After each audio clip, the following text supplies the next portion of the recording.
पिता परमेश्वर, जैसा कि आपका वचन यशायाह 45 और उसका 4 वचन, यशायाह 45 और उसका 4 वचन में पिता परमेश्वर आपका वचन कहता है कि अपने दास याकूब और अपने चुने हुए इज़राइल के कारण ही मैंने तुझे नाम लेकर बुलाया है। यद्यपि तू मुझे नहीं जानता था, फिर भी मैंने तुझे उपाधि दी है। चलिए प्रार्थना करते हैं।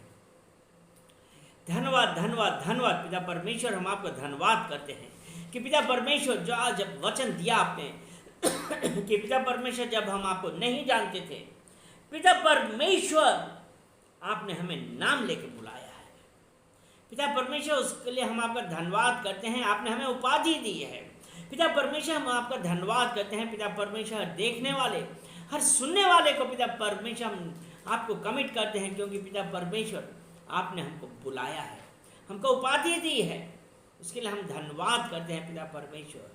पिता परमेश्वर अपने वचनों के द्वारा पिता परमेश्वर प्रार्थना करते हैं, आप प्रत्येक जन से बातें करिए, यस मास्टर, और दिखाइए कि हम जो आपके पुत्र कहलाते हैं और पुत्र ही कहलाते हैं। पिता परमेश्वर आप हमारी चिंता करते हैं। हम धन्यवाद करते हैं इस फेलोशिप को, इस मीटिंग को पिता परमेश्वर हम आपको कमिट करते हैं और कहते हैं कि पिता परमेश्वर आपकी मर्जी हमारे जीवन में होने पाए। पवित्र आत्मा आप इस मीटिंग का कंट्रोल करिए। सारा आदर महिमा हम आपको देते हैं यीशु मसीह के नाम से, आमीन। यहां पे ये कहता है कि यहोवा ने हमको चुना है। हमारा आज उस परमेश्वर के करीब आना ऐसे ही नहीं था, वरन ये परमेश्वर की एक अति उत्तम योजना के अनुसार था कि परमेश्वर ने आज हमको चुना है। हम उसके लिए धन्यवाद देते हैं, क्योंकि ये है कि हम जब नहीं भी जानते थे, लेकिन हम परमेश्वर की खोज में लगे रहते थे। हम सोचते थे कि हमारी बातों का जवाब कहाँ है, हमारी परेशानियों से हमको बाहर निकालने का रास्ता कहाँ है। हम इन बातों पे विचार करते रहते थे और कहते थे कि अब मैं क्या करूं, कुछ समझ में नहीं आता था। उस वक्त यहोवा का वचन आया और यहोवा का वचन आया और उसने हमसे कहा, यूहन्ना उसका 14 चैप्टर 14 वर्स 6, यीशु ने उससे कहा,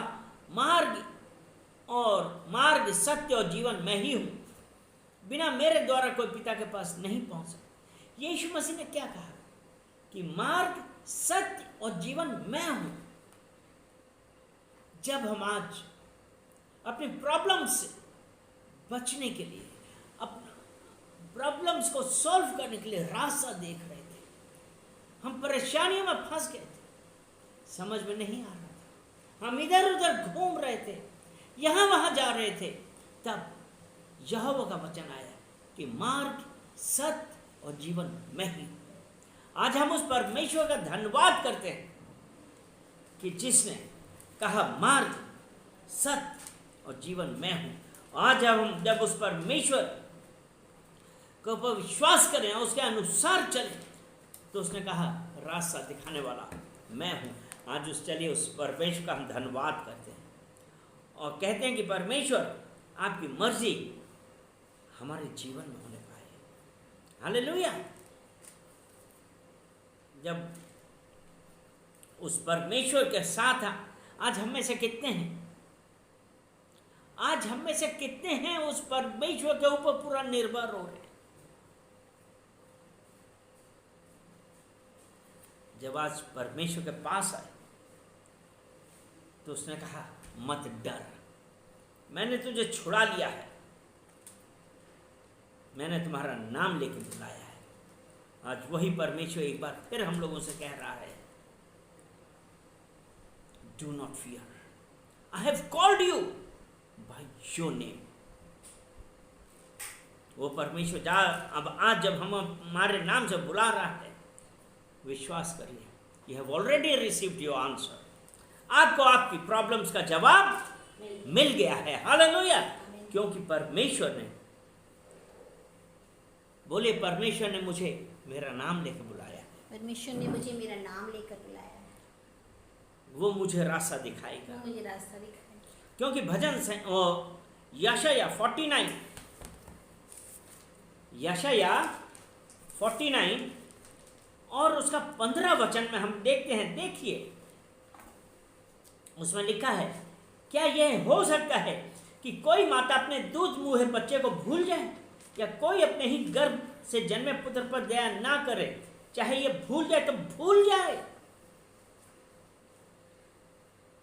आज हम लोग देखते हैं ना, अखबार में पढ़ते भी हैं, पता चला कि बिल्कुल नया जन्मा हुआ बच्चा कहीं कूड़े में मिला, कहीं छोड़ा हुआ किसी कपड़े में लिपटा हुआ मिला। और यहां पे यही बोल रहा है कि कोई माता अपने दूध मुहे बच्चे को भूल जाए, वो माताएं जो छोड़ आती हैं। परमेश्वर ने कहा हाँ, कि या कोई अपने ही गर्भ से जन्मे पुत्र पर दया ना करे। वो माताएं जो छोड़ आती हैं, वो क्या दया करती हैं? यहां पे लिखा है, चाहे दया ना करें, चाहे ये भूल जाए तो भूल जाए, लेकिन वो प्रभु, वो परमेश्वर आपसे मुझसे ये कह रहा है, मैं तुझे ना भूलूंगा, मैं तुझे ना भूलूंगा। और रबा शेखिर यांतरबा, वो परमेश्वर आज हमें एक बार फिर याद दिला रहा है कि आप अकेले नहीं हैं। You are not alone, I am with you. आप अकेले नहीं हैं, मैं तुम्हारे साथ हूं। क्योंकि अगर हम यहोशू उसका पहला अध्याय और उसका 9 वचन हम देखते हैं, तो उसमें ऐसा लिखा है, क्या मैंने तुझे आज्ञा ना दी, या बांध और दृढ़ हो जा, ना डर और ना हताश हो, क्योंकि जहां जहां भी तू जाए वहां तेरा प्रभु परमेश्वर तेरे साथ रहेगा। वो कह रहा है ना, मैं तुझे भूल नहीं सकता हूं। जन्म देने वाली माता भूल जाए तो भूल जाए, लेकिन मैंने तुम्हें मां के गर्भ में आने से पहले मैंने तुम्हें चुन लिया है, मैं तुम्हें ना भूलूंगा। इसलिए उसने कहा, जहां जहां तू जाएगा तेरा परमेश्वर यहोवा तेरे संग रहेगा। आज वो परमेश्वर आपके और मेरे साथ है। हम जहां जहां जाएंगे, परमेश्वर आज हमारे साथ है। रास्ता दिखाने वाला परमेश्वर हमारे साथ है। क्योंकि उसने कहा, उसने क्या कहा कि सत्य, मार्ग और जीवन मैं हूं।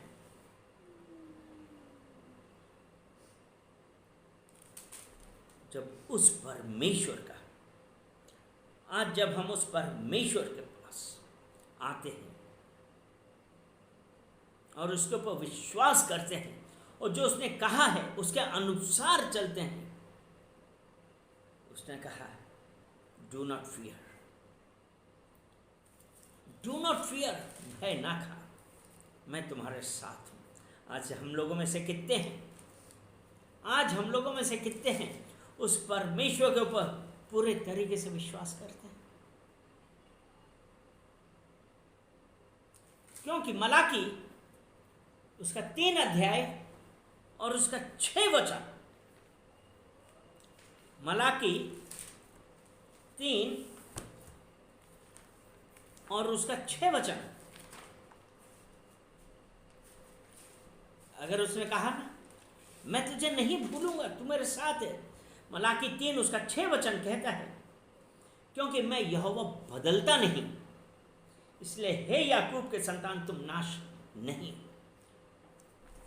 परमेश्वर बदलता नहीं।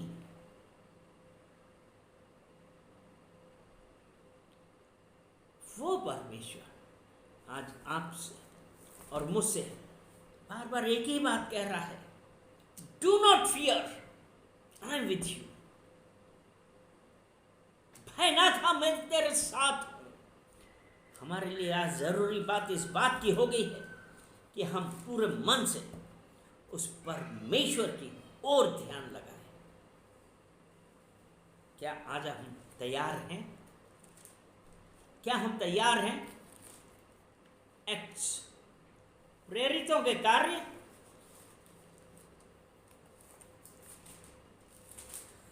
उसका 16 अध्याय और 14 वचन। प्रेरितों के कार्य, एक्ट्स चैप्टर 16 वर्स 14।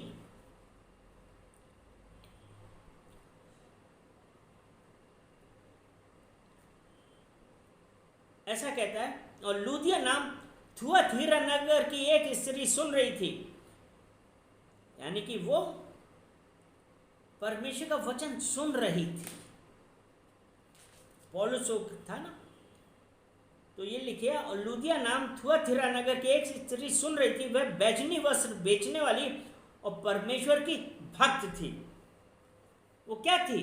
वो भक्त थी। देखिए क्या होता है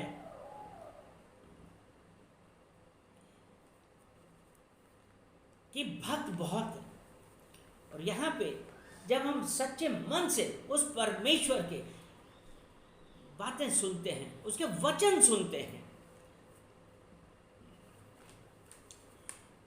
और परमेश्वर की भक्ति, अगर हम प्रेरितों के कार्य 10 देखें, उसमें ऐसा लिखा है, कैसरिया में कुरेनिलियुस नामक एक व्यक्ति था। वह उस सैन्य दल का सूबेदार था जो इतालवी कहलाता था। वह भक्त था, वो भक्त था, और वो इतालवी, वो परमेश्वर को नहीं मानते थे, लेकिन वो भक्त था। और वो क्या करता था? तथा अपने सारे घराने समेत परमेश्वर का भय मानता था। मतलब वो भय भी मानता था, भक्त था, भय मानता था, और यहूदियों को बहुत दान दिया करता। मतलब वो दानी भी था। भक्त होना, भक्त माना, और भय मानना। भक्त होता था, भय मानता था, और दानी था। और यहां पे जो हमने प्रेरितों के कार्य 16 में देखा कि परमेश्वर की वो स्त्री परमेश्वर की भक्त थी। यहां पे जो कुरनेलियस था वो भक्त था, लेकिन, और यहां 16 अध्याय में पौलुस यीशु मसीह के बारे में बतला रहा है। और वो जो स्त्री, क्या नाम? लूदिया नाम की स्त्री, जो बैजनी वस्त्र बेचती, वो ध्यान देकर सुन रही थी। यहां पे आज एक चीज गौर करने वाली है, और वो ये है, वो जो इतालवी कहलाता, उस सैन्य दल का जो इतालवी कहलाता था, जो यीशु मसीह को नहीं मानते थे, वो भक्त था, भय मानने वाला था, और दानी था। आगे जब हम पढ़ते हैं कि उस इतालवी व्यक्ति को, उस कॉर्नेलियस को दर्शन हुआ, और क्या देखा उसने दर्शन में? कि स्वर्गदूत ने आकर उसे कहा, कुरनेलियस, तेरी प्रार्थनाएं और दान स्मृति के रूप में परमेश्वर के समक्ष पहुंचे हैं। यानी कि एक चीज आप देखिए, आज जब हम इन वचनों को देखेंगे तो हम क्या देखते हैं कि जो वो दान देता था, भय खाता था, और भक्त था, वो सब चीजें परमेश्वर के समक्ष पहुंची। जब वो दान दे रहा था, वो भय मानता था, वो किसी के दबाव में नहीं मानता था, किसी के दबाव में नहीं मानता था। इसी को हम, अगर हम अय्यूब की पत्री, अय्यूब पहला अध्याय और उसका 8 और 9 वचन हम देखते हैं। अय्यूब पहला अध्याय 8 और 9 कि यहोवा ने शैतान से कहा, क्या तूने मेरे दास अय्यूब पर ध्यान दिया है, क्योंकि पृथ्वी पर उसके समान निर्दोष और खरा तथा परमेश्वर का भय मानने और बुराई से दूर रहने वाला अन्य कोई नहीं। यहाँ पे अय्यूब यहोवा परमेश्वर का भय मानता था और प्रेरितों का कार्य 10 में कुरनेलियस भय मानता था, यहोवा परमेश्वर का नहीं। और 9वां वचन अय्यूब 1:9 कहता है, तब शैतान ने यहोवा को उत्तर दिया, क्या अय्यूब परमेश्वर का भय अकारण मानता है? यानी कि शैतान ने परमेश्वर क्या कहता है कि परमेश्वर का को भय कोई ऐसे नहीं मानता है, उसको पता है कि फायदा होगा तब ही मानता है। और यहां पे भी वो जो कुरनेलियस जो दान करता था, भय मानता था, वो किस उसमें नहीं मानता था कि उसको कुछ प्राप्त हो, उसकी दान करता था, भय मानता था, प्रार्थना करता था। और परमेश्वर ऐसे लोगों को चुनता है, ऐसे लोगों को। क्योंकि जब अय्यूब परमेश्वर से कह रहा है, वो शैतान अय्यूब के बारे में परमेश्वर से कह रहा है कि अय्यूब ऐसे नहीं मानता है तुम्हारा भाई, क्योंकि उसको ये लगता है कि परमेश्वर कुछ देगा इसलिए। लेकिन परमेश्वर क्या, यहाँ कुरनेलियस जो कि एक पलटन का सूबेदार था, वो उसमें दान नहीं करता था कि उसको कुछ मिलेगा, लेकिन वो परमेश्वर का भय मानता था। और यही दान, यह प्रार्थना करना और भय मानना, उसने उस परमेश्वर को छुआ। तब वो स्वर्गदूत आके उसे कहता है कि तेरी प्रार्थनाएं और दान स्मृति के रूप में परमेश्वर के समक्ष पहुंचे। हालेलुया। और जब हम यही प्रेरितों का कार्य 16 उसका 14 में देखा है, 16 का 14 उसमें देखा है, प्रभु ने उसका मन खोला। हालेलुया। प्रभु ने उसका मन खोला। और यहां प्रेरित कार्य 10 में आप क्या देखते हैं कि कुरनेलियस को परमेश्वर ने दर्शन कहा और उसका मन खुला। क्योंकि जब हम और आगे पढ़ते हैं तो उसमें यही है कि अब क्या करना है। क्योंकि तब यह था कि जाके कि याफा भेज कर शमौन नाम के व्यक्ति को जो पतरस कहलाता बुलवा ले। यानी कि परमेश्वर जो हमारा हृदय देखता है और वो ये चाहता है कोई नाश ना हो वरन अनंत जीवन प्राप्त करे। क्योंकि यूहन्ना 3 उसका 16 में यही लिखा है। यूहन्ना 3 उसका 16, क्योंकि परमेश्वर ने जगत से ऐसा प्रेम किया कि उसने अपना इकलौता पुत्र दे दिया कि जो कोई इस पर विश्वास करे वो नाश ना हो परंतु अनंत जीवन पाए। हालेलुया। परमेश्वर ये चाहता है कि कोई नाश ना हो। हमने यशायाह 45:4 में कहा कि जब हम नहीं जानते थे परमेश्वर ने हमको चुना। उसी प्रकार यह कुरनेलियस नहीं जानता था, लेकिन उसका दान, प्रार्थनाएं, भय परमेश्वर के पास पहुंचा। 16 के 14 में आपने ये देखा, परमेश्वर ने उस स्त्री का मन खोला। परमेश्वर ने यहां कुरनेलियस का मन खोला है और वो उसने जब बुलाया, उसने पतरस को बुलाया, उसके बाद उसने पतरस से कहा। और पतरस ने क्या कहा?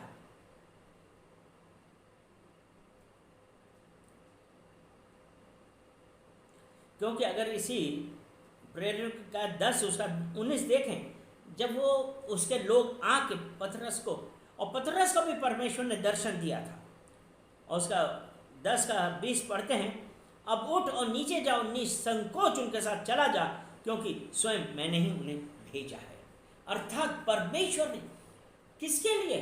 कुरनेलियस के लिए, जो परमेश्वर का भय मानता था, दान देता था, प्रार्थनाएं करता था। वो परमेश्वर जब हमारा मन खोलता है, कुरनेलियस ने फौरन लोगों को भेजा। किसके पास? पतरस के पास, क्योंकि परमेश्वर का प्लान कुरनेलियस के बारे में था, जो नष्ट ना हो वरन अनंत जीवन पाए। आज वही परमेश्वर आपसे मुझसे क्या चाहता है कि हम परमेश्वर की आज्ञाओं पर चलें। 22 वचन 10 का 22 ये कहता है, उन्होंने कहा, कुरनेलियस सूबेदार, जो धर्मी, परमेश्वर का भय मानने वाला और सारी यहूदी जाति में सम्मानित है, उसने एक पवित्र दूत से यह निर्देश पाया है कि तुझे अपने घर बुलाकर तुझसे वचन सुने। आज वही परमेश्वर आज हमारे यहाँ पे एक साथ इकट्ठा होना ऐसे ही नहीं है, वरन परमेश्वर आज आपसे और मुझसे कुछ बातें कर रहा है कि हम अपना मन खोलें।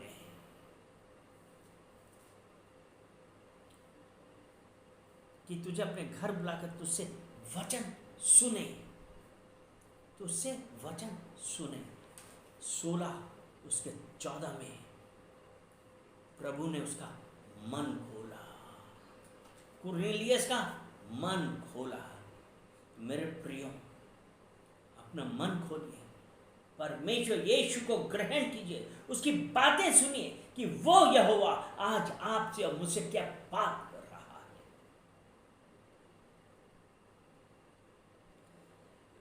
है। और 25 वचन 10 का 25, जैसे ही पतरस ने प्रवेश किया तो कुरनेलियस ने उसे भेंट की और उसके चरणों पर गिरकर उसे प्रणाम किया। परंतु पतरस ने उसे उठाते हुए कहा, उठ, मैं भी तो मनुष्य हूं। उसके साथ बातचीत करते हुए जब वह भीतर गया तो उसने बहुत लोगों को एकत्रित देखा। वो परमेश्वर के द्वारा चुने गए, परमेश्वर के द्वारा बुलाए गए, परमेश्वर की इच्छा के अनुसार, परमेश्वर की प्लान के अनुसार वहां पे सब इकट्ठा थे। परमेश्वर ने पतरस को, परमेश्वर ने कुरनेलियस को चुना था, जिसने पतरस को बुलाया और उस कुरनेलियस के द्वारा और भी लोगों को एकत्रित किया। और 28 वचन, उसने उनसे कहा, तुम स्वयं जानते हो कि यहूदी के लिए किसी विदेशी से संपर्क रखना अथवा उसके यहाँ जाना अधर्म है। फिर भी परमेश्वर ने मुझ पर प्रकट किया कि मैं किसी व्यक्ति को अपवित्र या अशुद्ध ना कहूँ। आज हम में से कितने लोग ये कहते हैं कि नहीं, उसके साथ मैं अपनी संगति नहीं रखूँगा, मेरी उसके साथ बोलचाल नहीं है, मैं उसका छुआ खाना नहीं खाऊंगा, मैं उसके साथ ये नहीं करूँगा, मैं उसके साथ वो नहीं करूँगा। वो परमेश्वर उसने कहा है, उस परमेश्वर ने क्या कहा है? 10 उसके 15 में कहा है, फिर दूसरी बार उसे एक आवाज सुनाई दी, जिसे परमेश्वर ने शुद्ध ठहराया है उसे तू अपवित्र मत कह। हालेलुया।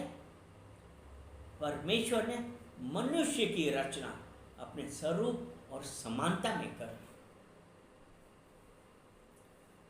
और परमेश्वर ये कह रहा है, जिसे परमेश्वर ने शुद्ध ठहराया है उसे अपवित्र मत कहे। फिर भी परमेश्वर ने मुझ पर प्रकट किया, मैं किसी व्यक्ति को अपवित्र या अशुद्ध ना कहूं। इसलिए जब बुलाया गया तो मैं बिना किसी आपत्ति के चला आया। अतः अब मैं पूछता हूं कि तुमने मुझे किस अभिप्राय से बुलवाया है? कुरनेलियस ने उत्तर दिया, ठीक है। और तो उसका 31 वचन है, उसने कहा, कुरनेलियस, तेरी प्रार्थना सुन ली गई और तेरे दान परमेश्वर के सम्मुख स्मरण किए गए हैं। और मैंने फिर आपके बुला लिया है। और उसका 34 वचन, यहां पे एक जगह पतरस ने यह कहा कि परमेश्वर ने कहा किसी भी व्यक्ति को अपवित्र या अशुद्ध ना कहूं। और 34 वचन उसमें यह है, तब पतरस ने मुंह खोलकर कहा, अब मैं सचमुच समझ गया हूं कि परमेश्वर किसी का पक्षपात नहीं करता। परमेश्वर किसी का पक्षपात नहीं करता है। मेरे प्रियो, आज हमारे लिए यह जानना बहुत जरूरी है कि परमेश्वर किसी का पक्षपात नहीं करता है। और परमेश्वर ने जिसे शुद्ध ठहराया वो शुद्ध है। हालेलुया। परंतु प्रत्येक जाति में जो उसका भय मानता है, प्रत्येक जाति में जो उसका भय मानता है तथा धार्मिकता के कार्य करता है, वही उसके ग्रहण योग्य होता है। क्या आज हम प्रभु यीशु मसीह का भय मानते हैं और उसकी धार्मिकता के काम करते हैं? उसने यीशु मसीह के द्वारा, वह सबका प्रभु है, जो वचन इस्राएलियों के पास शांति का प्रचार करते हुए भेजा। तुम स्वयं ही उस वचन को जानते हो जो यूहन्ना के बपतिस्मा के प्रचार के पश्चात गलील से लेकर संपूर्ण यहूदियों में फैल गया। वो ये कहता है कि जिसे परमेश्वर ने शुद्ध ठहराया है, कोई उसे अशुद्ध नहीं कह सकता।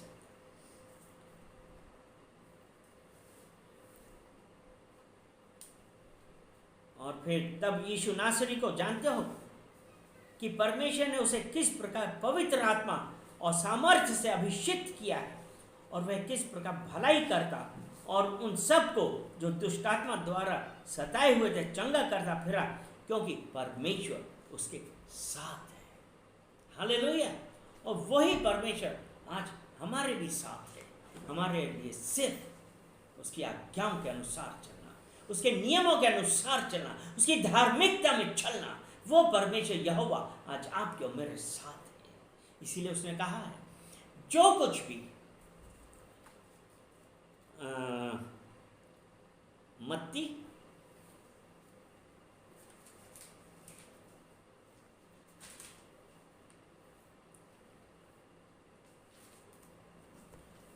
18 उसका 18 हम पढ़ेंगे। मैं तुमसे कहता हूं, जो कुछ तुम पृथ्वी पर बांधोगे वह स्वर्ग में बंधेगा, और जो कुछ तुम पृथ्वी पर खोलोगे वह स्वर्ग में खुलेगा।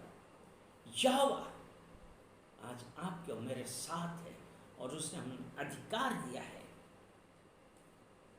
कि जो कुछ भी हम पृथ्वी पे बांधेंगे वो स्वर्ग में बंध जाएगा, और जो कुछ भी हम पृथ्वी पे खोलेंगे वो स्वर्ग में खुल जाएगा। और इसी मत्ती उसका 16 अध्याय और उसका 19 वचन हम देखते हैं। परमेश्वर ने क्या कहा, मैं तुझे स्वर्ग के राज की कुंजियां दूंगा, और जो कुछ तू पृथ्वी पर बांधेगा वह स्वर्ग में बंधेगा, और जो कुछ तू पृथ्वी पर खोलेगा वह स्वर्ग में खुलेगा। वो परमेश्वर ने हमको अधिकार दिया है। वो परमेश्वर आज हमारे और आपके साथ है। वो परमेश्वर हमारे दान, हमारी धार्मिकता, हमारा भय मानना, वो परमेश्वर आज आपके और हमारे साथ है। क्योंकि प्रेरितों के कार्य 16 उसके 14 में कहा ना, प्रभु ने उसका मन खोला कि वे पौलुस की बातों पर ध्यान लगाए। अर्थात पर पौलुस जो परमेश्वर के बारे में बताता था, यशायाह में अभी हमने पढ़ा कि जन्म देने वाली मां तब भूल सकती है, लेकिन ठीक है, यीशु मसीह ने कहा मैं तुम्हें नहीं भूलूंगा। और आज जब उसने कहा मैं तुम्हें नहीं भूलूंगा, तो वो परमेश्वर हमारे जीवन में बहुत बड़ी बड़ी बात करने के लिए, असंभव को संभव बनाने के लिए तैयार है। हमारे जीवन में आश्चर्यजनक कार्य करने के लिए तैयार है। क्योंकि अगर हम यिर्मयाह की पुस्तक उसका 18 अध्याय, यिर्मयाह उसमें नहीं है, उसका 18 अध्याय हम देखते हैं कि लेकिन उससे पहले हम उत्पत्ति खोलते हैं। उत्पत्ति उसका 2 अध्याय और उसका 7 वचन।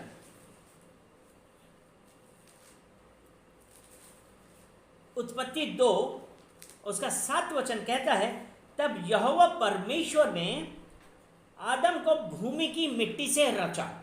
कहां से रचा? आदम को भूमि की मिट्टी से रचा और उसके नथुनों में जीवन का श्वास फूंका और आदम जीवित प्राणी बन गया। यानी कि मैं और आप भूमि की मिट्टी से बने हैं। इसीलिए सभाउपदेशक में यह लिखा, मिट्टी से आया है मिट्टी में मिल जाएगा। कहां से आए? मिट्टी से आया है, मिट्टी में ही मिल जाएगा। खाली हाथ आए, खाली हाथ जाएंगे। और यहां जब परमेश्वर ने कहा, यहां जन्म देने वाली माता एक बार को तुम्हें भूल सकती है, लेकिन मैं तुम्हें कभी न भूलूंगा। और आज वो ये वचन कह रहा है कि भूमि की मिट्टी से रचा है। और जब हम यिर्मयाह की पत्री उसका 18 अध्याय में आते हैं तो हम क्या देखते हैं? उसका पहला वचन, यहोवा की ओर से यिर्मयाह के पास यह वचन पहुंचा। यानी कि यहोवा ने यिर्मयाह से क्या बात करी? उठ और कुम्हार के घर जा, वहां मैं तुझे अपने वचन सुनाऊंगा। तब मैं कुम्हार के घर गया, वह चाक पर कुछ बना रहा था। हम लोगों में से कितने लोगों ने देखा ना, कुम्हार क्या करता है? चाक घुमाता है और उसे मिट्टी के बर्तन बनाता है। और चौथा वचन है, वो तीसरा वचन, तब मैं कुम्हार के घर गया और वह चाक पर कुछ बना रहा था, परंतु मिट्टी का जो बर्तन वह बना रहा था उसके हाथों में ही बिगड़ गया। अतः जैसा उसे भाया उसने उससे दूसरा बर्तन बना डाला। जब आपने इस धरती पे कई बार, पता नहीं आप लोगों ने कुम्हार के पास जाके देखा है कि वो बर्तन किस प्रकार बनाता है? और जब वो टूट जाता है तो वो क्या करता है? पानी लगाया और फिर उसको एक नई सुंदर शेप दे देता है। इस धरती में कुम्हार, और आज आप और मैं उसी मिट्टी से बने हुए हैं। इसीलिए जब परमेश्वर ने कहा, 5वां वचन है यिर्मयाह 18 उसका 5, तब यहोवा का यह वचन मेरे पास पहुंचा, हे इज़राइल के घराने, क्या मैं भी इसी कुम्हार की तरह तुम्हारे साथ व्यवहार नहीं कर सकता? हे यहोवा कहता है, हे इज़राइल के घराने, जिस प्रकार मिट्टी कुम्हार के हाथ में है, उसी प्रकार तुम भी मेरे हाथ में हो। वो परमेश्वर आज आपसे मुझसे क्या कह रहा है कि तुम और मैं, वो जो मिट्टी है, आज हमारे जीवन में जो कुछ टूट गया है, जो कुछ खत्म हो गया है, आज यहोवा वही बनाने जा रहा है। वही आज वो बनाने जा रहा है, क्योंकि उसने कहा है कि जिस प्रकार ये मिट्टी इस कुम्हार के हाथ में है, उसी प्रकार तुम भी हमारे हाथों में हो। तो अगर आज हम ये मानते हैं कि हम उसी परमेश्वर के हाथ की मिट्टी हैं,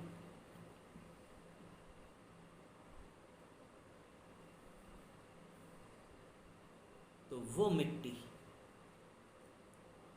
अगर आज हम अपने अंदर कोई चीज देखते हैं टूट गई है, कोई चीज मिसिंग है, कोई चीज हमारे जीवन में घट गई है, और जिसकी वजह से हम परमेश्वर की ओर ध्यान ना दिए थे, आज हम पश्चाताप करेंगे और उस परमेश्वर से कहेंगे, परमेश्वर हमने आपके ऊपर, आपके वचनों के ऊपर विश्वास करने की बजाय हमने इस दुनिया के लोगों के ऊपर विश्वास किया। पिता परमेश्वर, मैं माफ़ी मांगता हूँ, मैं परमेश्वर आपके आगे माफ़ी मांगती हूँ। अगर हम उत्पत्ति की पुस्तक उसका 17 अध्याय हम देखते हैं, क्योंकि हम मिट्टी हैं, हम उस यहोवा के आगे हाथ में मिट्टी हैं, क्योंकि परमेश्वर यहोवा ने ये कहा है कि जिस प्रकार ये मिट्टी इस कुम्हार के हाथ में है, उसी प्रकार तुम भी मेरे हाथों में हो। क्योंकि परमेश्वर ने मनुष्य की रचना भूमि की मिट्टी से करी है। हालेलुया। तो वो परमेश्वर यहोवा आज हमारे साथ क्या करने वाला है? उत्पत्ति उसका 17 अध्याय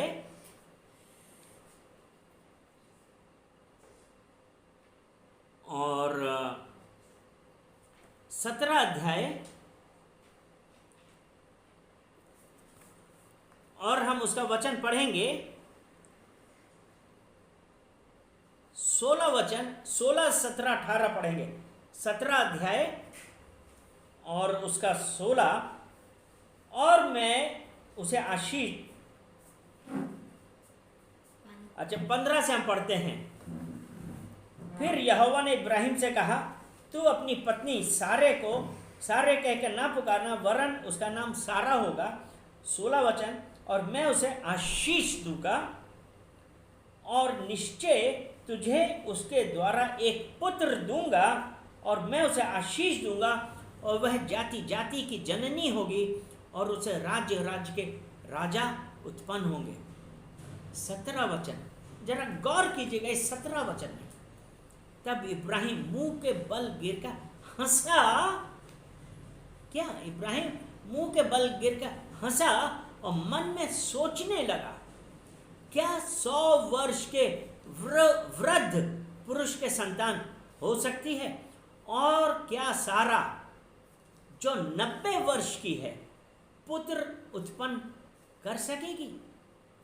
18 वचन, और इब्राहिम ने परमेश्वर से कहा, इशामेल तेरी दृष्टि में बना रहे, यही बहुत है। इशामेल जो हजीरा का पुत्र था, मतलब सारा की दासी, जब सारा के पुत्र कोई औलाद नहीं हो रही थी, तब उसने अब्राहम से कहा था, तुम हमारी दासी के साथ शादी करो। और उस दासी हजीरा से उसके एक पुत्र हुआ, उसका इशामेल। और यहाँ पे तब इब्राहिम ने परमेश्वर से कहा, इशामेल तेरी दृष्टि में बना रहेगा, यही बहुत है। 19 वचन, परंतु परमेश्वर ने कहा, नहीं, तेरी पत्नी सारा ही तेरे लिए पुत्र उत्पन्न करेगी और उसका नाम इसहाक रखना, और मैं उसके साथ ऐसी वाचा बांधूंगा जो उसके पश्चात उसके वंश के लिए युग युग तक रहेगी। सारा 90 वर्ष की, अब्राहम 100 वर्ष का, और परमेश्वर कह रहा कि सारा से पुत्र उत्पन्न होगा।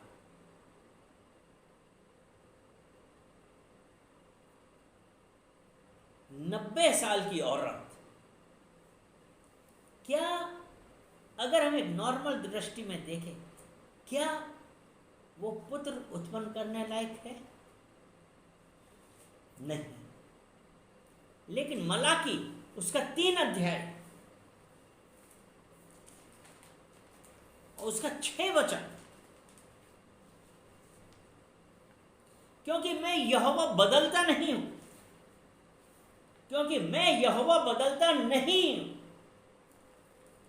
उसने कहा कि सारा पुत्र उत्पन्न करेगी।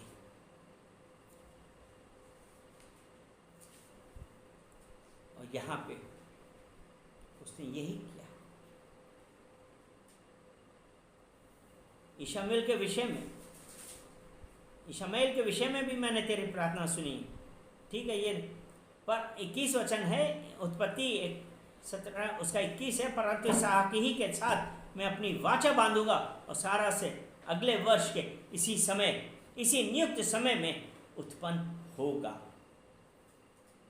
परमेश्वर ने सारा से, अब्राहम से कहा अगले साल इसी समय पुत्र उत्पन्न होगा। बोले यस, अगले साल इसी समय मेरे पुत्र उत्पन्न होगा, क्योंकि परमेश्वर ने कहा। क्योंकि यिर्मयाह 18 और उसके 6 में परमेश्वर का वचन कहता है कि हे इज़राइल के घराने, क्या मैं भी उस कुम्हार की तरह तुम्हारे साथ व्यवहार नहीं कर सकता? वो जो कुम्हार उस टूटी हुई मिट्टी में पानी लगा के उसने एक सुंदर बर्तन बनाया, आज वो जो घर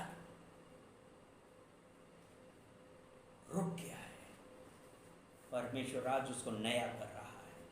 आज उसमें नया कर रहा है, क्योंकि वो कह रहा है तू मेरी मिट्टी और मैं तेरा कुम्हार। हम उस परमेश्वर का धन्यवाद देते हैं कि वो परमेश्वर आज अपनी इस मिट्टी को, जो सारा की तरह मृत थी, जो 90 साल की थी, उसकी गर्भ मृत्यु थी, आज वो उसमें जीवन दे रहा है। आज वो उस गर्भ में जीवन दे रहा है, और आज अगले साल इसी समय एक पुत्र को जन्म देगी। पिता परमेश्वर, हम धन्यवाद देते हैं आपके इन वचनों के लिए पिता परमेश्वर, जो आपने अपने वचनों के द्वारा हम लोगों से बातें करी हैं, कि पिता परमेश्वर जो बंद काम है, जो काम रुक गए हैं, पिता परमेश्वर आज आपने वो सब काम खोल दिए हैं। आज आपने हर वो बाधाएं हटा दी हैं पिता परमेश्वर, जो आज की आदमी की निगाह में असंभव थी, क्योंकि आपने कहा है is there anything too hard for me, क्या मेरे लिए कोई चीज़ असंभव है? पिता परमेश्वर, हम आपका धन्यवाद करते हैं कि पिता परमेश्वर आपने अपने वचनों के द्वारा हम लोगों से बातें करी और कहा है मत डर, मैं तेरे साथ हूँ। पिता परमेश्वर, हम धन्यवाद करते हैं इन सुंदर वचनों के लिए, जो आज आपने अपने वचनों के द्वारा हम लोगों से बातें करी हैं। पिता परमेश्वर, हम धन्यवाद देते हैं, और सारा आदर महिमा हम आपको देते हैं। और पिता परमेश्वर, जिसने ये वचन सुना और स्वीकार किया और एक्सेप्ट किया कि उनके जीवन में आज परमेश्वर महान कार्य करने वाला है, क्योंकि मैं मिट्टी हूँ और वो यहोवा मेरा कुम्हार है। आज वो परमेश्वर यहोवा अपनी उस मिट्टी को एक नया जीवन दे रहा है, एक नया जीवन दे रहा है, एक नया जीवन दे रहा है। परमेश्वर, मैं धन्यवाद करता हूँ। परमेश्वर, मैं धन्यवाद करती हूँ। बोले परमेश्वर, मैं धन्यवाद करता हूँ। परमेश्वर, मैं धन्यवाद करती हूँ कि आप असंभव को संभव करने वाले परमेश्वर हैं। मनुष्य की निगाह में जो चीज़ असंभव है, लेकिन आपने कहा है I will make it possible for you. पिता परमेश्वर, हम धन्यवाद करते हैं। सारा आदर महिमा हम आपको देते हैं, यीशु मसीह के नाम से, आमीन।